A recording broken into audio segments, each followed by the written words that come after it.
بسم اللہ الرحمن الرحیم۔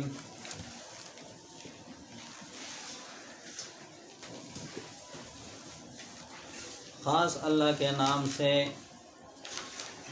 یا مدد سے یا برکت سے شروع کرتا ہوں جس کا علم کامل ہے سب مخلوقات پر، الرحمن عام مہربان ہے حرم والوں کی حفاظت کی، بھوک سے بھی اور خوف سے بھی، الرحیم خاص مہربان ہے عبادت کرنے والوں کو قیامت کے دن خاص انعامات دیں گے۔ لإلاف قریش، چونکہ عادی ہو چکے ہیں قریش کے لوگ، ایلافہم یعنی عادی ہونا ان کا، رحلت الشتاء والصیف سردی اور گرمی کے موسم میں سفر کرنے کا، فلیعبدوا اس لیے چاہیے کہ بندگی اور عبادت کرے، رب ھذا البیت اس گھر کے رب کی، الذی وہ رب، اطعمہم جس نے ان کو کھانے کو دیا، انہیں کھانے کو دیا، من جوع بھوک میں، وآمنہم اور محفوظ کیا ان کو، من خوف بدامنی سے اور خوف سے۔ کل ہم نے سورۃ القریش کا ربط بیان کیا تھا سورۃ الفیل کے ساتھ، آج سورہ قریش کا خلاصہ ذکر کریں گے۔ اس سورت کا خلاصہ یہ ہے کہ پہلی آیت میں ایلاف مصدر ہے، اس کی اضافت ہوئی ہے قریش فاعل کی طرف، اور مفعول بھی محذوف ہے، ذکر نہیں ہے تو وہ عام ہے دنیا۔ تو پہلی آیت میں دنیا کے محبت پر وعید ہے، جب دنیا کی محبت دین میں رکاوٹ ہو۔ اگر دین میں رکاوٹ نہ ہو، دین میں معاون ہو تو پھر وہ تو اچھی چیز ہے۔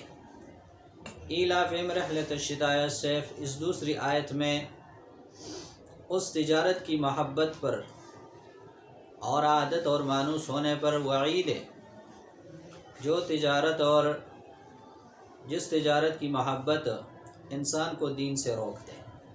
تیسری آیت میں خانہ کعبہ کے رب کی عبادت اور توحید کی دعوت ہے، اور چوتھی آیت میں دو انعامات کا ذکر ہے کہ نام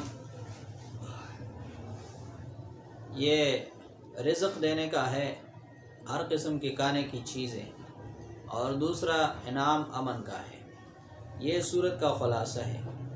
مضمون اور دعویٰ اس سورت کا یہ ہے کہ دیکھو، امن اور رزق دونوں اللہ کے فضل سے ہے، یہ کسی کے سفر اور تجارت کی وجہ سے اس کو نہیں ملتا، یہ دونوں چیزیں امن اور رزق اللہ ہی دیتے ہیں، لہذا اللہ کی بندگی اور عبادت کرنی چاہیے۔ اور ساتھ ہی علماء و صوفیاء کے فرائض بھی بیان کیے گئے ہیں کہ علماء اور صوفیاء کو جتنا عزت اور احترام ملا ہے یہ دین کی وجہ سے ہے، تو ان کو زیادہ سے زیادہ دن رات دین کی محنت کرنی چاہیے اور اس میں لگنا چاہیے۔ لإلاف قریش، لام حرف جر ہے، اور حرف جر کے لیے متعلق کا ہونا ضروری ہے کہ اس سے متعلق ہو۔ اس کے متعلق میں تین قول ہے۔ ایک قول یہ ہے کہ یہ ماقبل صورت میں معقول شبہ فعل سے متعلق ہے، اس مفعول ہے کہ انا اہلکنا اصحاب الفیل، ہم نے ہاتھی والوں کو ہلاک کیا، لإلاف قریش اس وجہ سے، وجہ یہ ہے کہ چونکہ قریش کے لوگ عادی ہو گئے ہیں تجارت کے، سردی اور گرمی کے موسموں میں سفر کرتے ہیں تو ان کے راستے میں رکاوٹ نہ ہو، تو ان کے رکاوٹ کو راستے سے ختم کر دیا۔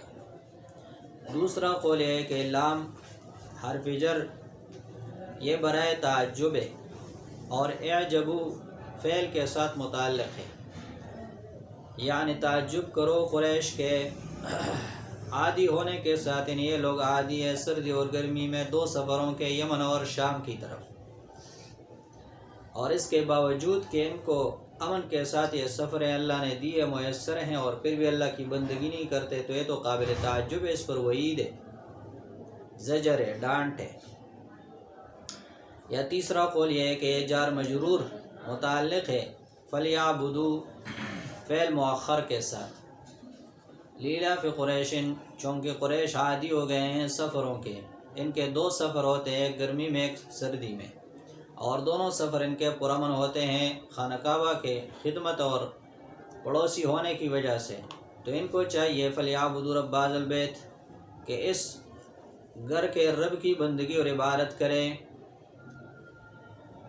قریش یہ قرشن سے ماخوذ ہے، یہ قبیلہ اور خاندان ہے۔ ان کو قریش کیوں کہا جاتا ہے؟ تو 3 وجوہات کی بنا پر ان کو قریش کہا جاتا ہے۔ پہلی وجہ یہ ہے کہ قریش تصغیر ہے قرشن کے لفظ کا، اور قرش ایک بہت بڑی مچھلی اور سمندری حیوان ہے جو عام مچھلیوں پر طاقت کی وجہ سے غالب آتی ہے اور سب مچھلیوں کو کھا جاتی ہے۔ چونکہ قریش بھی اپنی بہادری کی وجہ سے اور سخاوت کی وجہ سے عام قبائل پر غالب آتے تھے، تو اس وجہ سے ان کو قریش کہا گیا۔ دوسرا قول قریش تقرش سے ہے۔ تقرش اجتماع اور ایک ساتھ رہنے کو کہتے ہیں۔ قریش بھی پوری دنیا سے قریش کے جتنے قبائل تھے، نضر بن کنانہ کی اولاد، وہ سب جگہ جگہ سے مجتمع ہو کر حرم کے ارد گرد رہنے لگے، سارے اکٹھے رہتے تھے، تو ان کو قریش کہا گیا۔ یا قریش تقرش ہے۔ تقرش تجارت میں محنت کرنے کو کہتے ہیں۔ یہ لوگ تجارت میں محنت کرتے تھے اور ان کے گزران کا سبب تجارت تھا، تو تجارت میں محنت کی وجہ سے اور تاجر ہونے کی وجہ سے ان کو قریش کہا جانے لگا۔ اور اس صورت سے قریش کی فضیلت کی طرف اشارہ ہے کہ قریش خاندان پر ایک مکمل صورت نازل ہوئی ہے ان کے نام پر، قریش، سورہ قریش، اور ان کی وجہ سے اللہ تعالیٰ نے اصحاب الفیل کو ہلاک کر دیا، کیونکہ اصحاب الفیل ابرہہ ایک تو خانہ کعبہ گرانے کے لیے بھی آ رہا تھا، لیکن دوسرا ان کو زہر کرنے کے لیے اور ان کو ذلیل کرنے کے لیے بھی آ رہا تھا۔ اللہ تعالیٰ نے ان کے دشمنوں کو ہلاک کر کے پوری دنیا میں ان کا نام روشن کیا۔ یہ جہاں بھی جاتے تھے ان کی لوگ عزت و احترام کرتے تھے، لہذا قریش کا خاندان تمام خاندانوں میں افضل ہے، اور یہ ہاشم کی اولاد ہے، ہاشم کی اولاد ہے قریش۔ تو یہ جو نسب ہے قریش کا، یہ اچھے اخلاق کی وجہ سے اور اعلیٰ نسب کی وجہ سے ہے۔ حدیث شریف میں آتا ہے ان اللہ اصطفیٰ، اللہ تعالیٰ نے منتخب کیا کنانۃ من ولد اسماعیل، اسماعیل علیہ السلام کے اولاد میں سے کنانہ کو، بنو کنانہ کو، اور بنو کنانہ میں سے منتخب کیا قریش کو، قریش میں سے منتخب کیا بنو ہاشم کو، اور بنو ہاشم میں سے مجھے منتخب کیا۔ تو یہ اعلیٰ خاندان ہے، اعلیٰ نسب ہے قریش کا۔ قریش کا نسب انتہائی اعلیٰ ہے، لیکن یہ دنیاوی انتظام کے اعتبار سے ہے، یہ دنیاوی مراتب کے اعتبار سے ہے۔ آخرت میں جو چیز کام آنے والی ہے وہ صرف ایمان اور تقوی ہے۔ ایمان اور تقوی دینی اعتبار سے ایمان اور تقوی کا لحاظ ہوگا۔ دنیاوی لحاظ سے ایک نظام چلانے کے لیے مراتب ہوتے ہیں، لوگوں کے فرق مراتب ہوتا ہے۔ جیسے ایک ہی محکمہ ہے، اس میں ایک افسر ہوتا ہے انتظام چلانے کے لیے، باقی لوگ اس کے نیچے ہوتے ہیں۔ اس کی اعلیٰ استعداد کی وجہ سے اور اس کی قابلیت کی وجہ سے اس کو افسری ملتی ہے، باقی جو کم لکھے پڑھے ہوتے ہیں وہ نیچے ملازم طبقہ ہوتا ہے۔ تو ایسا ہی دنیاوی انتظام چلانے کے لیے اللہ تعالیٰ نے قبائل بنائے ہیں۔ یہ تعارف کے لیے ہے، دنیاوی انتظام چلانے کے لیے ہے، یہ فخر کے لیے نہیں ہے۔ سب انسان آدم علیہ السلام اور حوا علیہ السلام کی اولاد ہے، انسان ہونے کے اعتبار سے سب برابر ہیں، لیکن دنیاوی معاملات اور تعارف کے لحاظ سے سب سے اعلیٰ خاندان یہ قریش کا ہے، سب سے اعلیٰ نسب یہ قریش کا ہے۔ اور پھر قریش میں سے بنو ہاشم، ان کو سادات کہا جاتا ہے، لہذا سادات یہ 5 خاندان ہے۔ آل علی جن کو علوی کہتے ہیں، آل عباس جن کو عباسی کہتے ہیں، آل جعفر جن کو جعفری یا بنو جعفر کہتے ہیں، آل حارث جس کو بنو حارثہ کہتے ہیں، اور آل عقیل جن کو بنو عقیل کہتے ہیں۔ یہ 5 خاندان یہ سادات ہیں۔ ان کے لیے حدیث شریف میں آتا ہے کہ انا بنو ہاشم، ہم بنو ہاشم جو ہیں اللہ تعالیٰ نے ان پر صدقے کا مال حرام کر دیا ہے، کیونکہ یہ لوگوں کے مال کا میل کچیل ہے۔ اس کی مثال ایسی جیسے کوئی شخص عبادت کے لیے وضو کرے تو وہ پانی نجس ہو جاتا ہے، نجاست خفیفہ ہے یا جو بھی ہے، لیکن وہ غیر طاہر ہو جاتا ہے، طاہر غیر مطہر ہو جاتا ہے، مختلف اقوال ہیں۔ تو اسی طرح یہ پانی اور عام نفلی صدقات اس کو دے سکتے ہیں، کیونکہ وہ ایسا ہے جیسے ٹھنڈک کے لیے کوئی پانی استعمال کرے، تو ٹھنڈک کے لیے پانی استعمال کرے تو بنو ہاشم کو، سادات کو کوئی صدقہ دے تو اس کا دل ٹھنڈا ہو جائے گا۔ تو عام صدقات سے ان کے ساتھ تعاون کرنا ٹھیک ہے، زکوٰۃ دینا اور ان کے لیے لینا یہ اس حدیث کی وجہ سے ٹھیک نہیں ہے، اب بھی فتویٰ اس پر ہے۔ ایلافہم رحلۃ الشتاء والصیف، یعنی یہ لوگ عادی ہیں رحلۃ الشتاء سردیوں میں سفر کرنے کے، والصیف اور گرمیوں میں۔ ایک سفر یہ کرتے تھے یمن کی طرف، یمن کا علاقہ گرم ہے تو سردیوں میں وہاں جاتے تھے، اور ایک سفر کرتے تھے شام کی طرف، شام کا علاقہ ٹھنڈا ہے تو گرمیوں میں وہاں جاتے تھے۔ جیسے یہاں کے لوگ جو ہے نا وہ گرمیوں میں مری، کاغان اور اس طرح ٹھنڈے علاقوں میں جاتے ہیں۔ اس سے ان کو 3 فائدے حاصل ہوتے تھے۔ پہلا فائدہ ان کو یہ حاصل ہوتا تھا کہ راستے پہ جاتے ہوئے لوگ ان کا احترام کرتے تھے، خانہ کعبہ کے خادم ہونے کی حیثیت سے، خانہ کعبہ کے پڑوسی ہونے کی حیثیت سے کہ خانہ کعبہ کے خادم اور پڑوسی ان کے احترام کرو، اور ان کو تحفے تحائف پیش کرتے تھے، ان کی خدمت کیا کرتے تھے۔ دوسرا فائدہ یہ حاصل ہوتا تھا کہ گرمی کے موسم میں جاتے تھے شام، تو وہاں موسم سے لطف اندوز ہوتے تھے، اور سردیوں کے موسم میں آتے تھے یمن تو یہاں کے موسم سے لطف اندوز ہوتے تھے، سیر و تفریح بھی کرتے تھے اور صحت مند بھی رہتے تھے۔ سردیوں میں ایک علاقے جاؤ، گرمیوں میں دوسرے علاقے جاؤ، سیر و تفریح بھی کرو، صحت بھی اچھی رہے گی۔ اور تیسرا فائدہ ان کا جو بڑا فائدہ تھا وہ تجارت کرتے تھے، وہاں سے سامان اٹھا کر یہاں لاتے تھے، یہاں کا سامان اٹھا کر وہاں لے جاتے تھے، تو اپنے علاقے کے چیزوں کو وہاں لے جاتے تھے، وہاں کے چیزوں کو یہاں لاتے تھے، تو بیچ میں نفع ہو جاتا تھا۔ تو ہاشم ان کا سردار تھا، اس نے فیصلہ کیا تھا کہ جتنا نفع ہو جائے تجارت میں، اس نفع میں قریشی خاندان کے مالدار اور فقیر سب برابر ہوں گے، جتنا مالدار کا حصہ ہوگا اتنا فقیر کا حصہ بھی ہوگا، سب پر یہ نفع برابر تقسیم ہوگا، سب خاندان والوں کو پورا نفع ملے گا۔ لہذا سب خاندانوں کو نفع ملتا تھا تو سب خوشحال زندگی گزار رہے تھے۔ اللہ تعالیٰ اس آیت میں اس انعام اور احسان کا ذکر فرما رہے ہیں۔ ایلافہم، یعنی یہ لوگ عادی ہیں رحلۃ الشتاء والصیف، سردیوں کے سفر کرنے کے اور گرمیوں کے سفر کرنے کے، اور یہ سفر کرنا امن و امان کے ساتھ یہ اللہ کی طرف سے ہے، یہ رزق ملنا یہ اللہ کی طرف سے ہے۔ ابراہیم علیہ السلام نے دعا کی تھی، کہ ان کا ذکر ہم کر رہے ہیں تو ان کو چاہیے، نتیجہ یہ ہے فَلْيَعْبُدُوا رَبَّ هَذَا الْبَيْتِ، دعوت ہے عبادت کی، عبادت بمانے توحید کے بھی ہے، یہ عبادت کرتے تھے، روزے بھی رکھتے تھے، حج بھی کرتے تھے، طواف بھی برہنہ ہو کر کرتے تھے، عمرے بھی کرتے تھے، صدقے بھی دیتے تھے لات منات کے ناموں پر اور عزا کے ناموں پر، یہ سارے کام کرتے تھے، لیکن وہ شرکیات ہے۔ اللہ تعالیٰ فرماتے وہ عبادت مقبول نہیں ہے۔ فَلْيَعْبُدُوا، خالص توحیدی عبادت کرو، اخلاص کے ساتھ عبادت کرو جس میں شرک کی گنجائش نہ ہو، اس لیے دعوت دی جا رہی ہے عبادت کی۔ فَلْيَعْبُدُوا رَبَّ هَذَا الْبَيْتِ، اس گھر کے رب کی، وہ اپنے معبودوں کو بھی رب کہتے تھے، لیکن خانہ کعبہ کا رب صرف اللہ کو مانتے تھے، اس لیے ربا کی اضافت کی گئی هَذَا الْبَيْتِ کی طرف۔ الَّذِي أَطْعَمَهُمْ، یہاں 2 نعمتوں کا بیان ہے۔ پہلی نعمت ہے الَّذِي أَطْعَمَهُمْ، وہ اللہ جس نے کھانے کو دیا۔ تو اس میں انسانی زندگی کی خوشحال زندگی بسر کرنے کے لیے 2 چیزوں کی ضرورت ہوتی ہے۔ ایک یہ کہ بندے کو کھانے کے لیے کچھ ملے، تو کھانے پینے کی جتنی چیزیں ہیں وہ اس میں داخل ہو گئی۔ وَآمَنَهُم مِّن خَوْفٍ، اور محفوظ کیا ان کو خوف سے۔ 3 چیزوں کا خوف ہوتا ہے، تینوں سے ان کو امن دی۔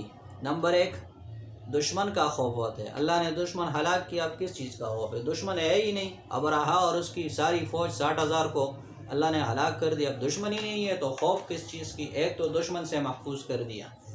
نمبر 2 اللہ نے امن دیا چور اور ڈاکو سے، چور اور ڈاکو سارے احترام کرنے لگے، ایک شخص دوسرے کا احترام کر رہا ہے تو اس سے تو چوری نہیں کرے گا، اس کو نقصان تو نہیں پہنچائے گا۔ ایک شخص جب دوسرے کا احترام کر رہا ہے، تعظیم کر رہا ہے، تو وہ تو اس کو کوئی نقصان نہیں پہنچائے گا، اس سے امن میں رہے گا، وہ کہے گا ہمارے لائق کوئی خدمت ہو تو کر سکتے ہیں، چور اور ڈاکو بھی کہے گا۔ اور تیسرا ہے کہ وبائی امراض سے محفوظ کر دیا، پوری دنیا میں جذام کی بیماری پھیل گئی تھی، اور اللہ تعالیٰ نے حرمین کو اس سے محفوظ رکھا، حرم مکی کو اس سے محفوظ رکھا، وہاں وبائی مرض نہیں تھا۔ ہاں فَلْيَعْبُدُوا رَبَّ هَذَا الْبَيْتِ، یہ رب جو ہے فَلْيَعْبُدُوا رَبَّ هَذَا الْبَيْتِ، الَّذِي اسم موصول ہے اور آگے اس کا صلہ ہے، مطلب یہ ہے کہ یہ صفت ہے رب کی، رب نے تمہیں کھانے کو دیا، رب نے تمہیں امن دیا، اس کی وجہ کیا ہے؟ اس کی وجہ یہ ہے فَلْيَعْبُدُوا رَبَّ هَذَا الْبَيْتِ، کہ عبادت کرو۔ عبادت کرو تو یہ نعمتیں ملیں گی، اگر عبادت نہیں کرو گے تو یہ نعمتیں اٹھ بھی سکتی ہیں، جیسے سورہ دخان میں ذکر ہے۔ اور اسی طرح سورہ نحل میں اللہ تعالیٰ ایک شہر والوں کا مثال دے دیتے ہیں کہ ضرب اللہ مثلا قریۃ، ایک شہر کی مثال میں بیان کرتا ہوں۔ ضرب اللہ مثلا، اللہ بیان کرتے ایک شہر کی مثال، کانت مطمئنۃ، وہ امن سے تھے، یاتیھا رزقھا رغدا من کل مکان، ہر طرف سے صبح و شام رزق آ رہا تھا، فکفرت بینہم اللہ، انہوں نے اللہ کی نعمت کی ناشکری کی، فاذاق اللہ لباس الجوع والخوف بما كانوا يصنعون، اللہ تعالیٰ نے ان کو بھوک میں بھی مبتلا کیا، خوف میں بھی مبتلا کیا، دونوں کا مبتلا ہو گئے۔ اور یہ رسول اللہ صلی اللہ علیہ وسلم کی بد دعا کا اثر تھا، 7 سال قحط رہا، سورہ دخان میں ذکر ہے، اور ان کو جو ہے نا بھوک کی وجہ سے دھواں نظر آتا تھا، دھواں نظر آتا تھا۔ تو یہ نعمت چھن بھی سکتی ہے اگر ناشکری کی گئی، تو شکر کرنے کی ترغیب دی گئی ہے کہ اللہ تعالیٰ کے اس نعمت کی شکر کرو، کیونکہ یہ نعمت امن کی اور رزق کی، یہ تمہاری ذاتی نہیں ہے، یہ تو ابراہیم علیہ السلام نے دعا کی تھی، رب اجعل ھذا البلد آمنا، یا اللہ رب اجعل ھذا البلد آمنا، ھذا بلد آمنا، اس شہر مکہ کو امن والا بنا دے۔ سب سے پہلی چیز انسانی ضرورت یہ امن ہے، تو امن کی دعا کر دی، ایمان سے پہلے امن کی دعا ہے، امن والا بنا دے۔ اور دوسرا یہ ہے کہ آپ نے دعا کی وَارْزُقْهُم مِّنَ الثَّمَرَاتِ وَارْزُقْ أَهْلَهُ مِنَ الثَّمَرَاتِ، اس کے رہنے والوں کو پھلوں کی رزق دے دیں۔ اور ایک جگہ ہے یُجْبَ إِلَيْهِ ثَمَرَاتُ كُلِّ شَيْءٍ، ہر طرف کے پھل یہ حرمین میں آئیں گے، حرم مکی میں آئیں گے، تو ہر جگہ کی خوبصورت چیز پھل اور میوہ ثمرہ نتیجہ یہ حرم جاتا ہے۔ کیوں؟ جتنے بھی انڈسٹریاں ہیں اور کارخانے ہیں، صنعت ہیں، وہ سب کے سب اپنی بہترین چیز وہاں لے جاتے ہیں، کیونکہ وہاں لوگ حج کے لیے آتے ہیں تو پوری دنیا سے لوگ آتے ہیں، تو وہاں شہرت کے لیے، تشہیر کے لیے، ایڈورٹائزمنٹس کے لیے یہ وہاں لے جاتے ہیں تاکہ یہاں سے مشہور ہو۔ یہ ابراہیم علیہ السلام کی دعا ہے، یہ تمہارا ذاتی کمال نہیں ہے۔ جب ذاتی کمال نہیں ہے، یہ چھن بھی سکتا ہے ناشکری و عبادت نہ کرنے کی صورت میں، اور تمہارا ذاتی کمال نہیں ہے، اللہ کا فضل ہے۔ ابراہیم علیہ السلام نے دعا کی تھی، اللہ نے اپنے فضل سے اس کو قبول فرمائی، لہذا اسی رب کی عبادت کرو، الذی اطعمہم، جس نے کھانے کو دیا انہیں، من جوع، بھوک میں، وآمنہم، بھوک سے نہیں کہو گے، بھوک سے کھانا تو نہیں نکلتا، بھوک سے تو چوہے پیٹ میں پھرتے ہیں، کھانا وانا کچھ بھی نہیں نکلتا، بھوک میں، وآمنہم، اور محفوظ کیا، من دیا، من خوف، بدامنی سے جو ہے نا، یہاں سے ٹھیک ہے کہ بدامنی ختم ہو گئی اور امن دے دیا۔ لہٰذا آخری بات، ہر بلا اور مصیبت کے لیے سورہ قریش جو ہے نا، یہ اس کا وظیفہ مجرب ہے۔ امام قزوینی فرماتے ہیں کہ جو کوئی بلا اور مصیبت آئے کسی پر تو سورہ قریش کا وظیفہ کرے، کیونکہ اس میں اللہ تعالیٰ نے امن کی بات کی ہے اور رزق کی بات بھی کی ہے۔ رزق نہ ملنے کی مصیبت ہو تو سورہ قریش کا وظیفہ کرے، اور امن نہ ہو، کسی جگہ بدامنی ہو، خوف ہو، ڈر ہو دشمن کا، تو اس کے لیے سورہ قریش کا وظیفہ مجرب ہے۔ اور تفسیر مظہری میں بھی لکھا گیا ہے، باقی علماء بھی اسی کے قائل ہیں۔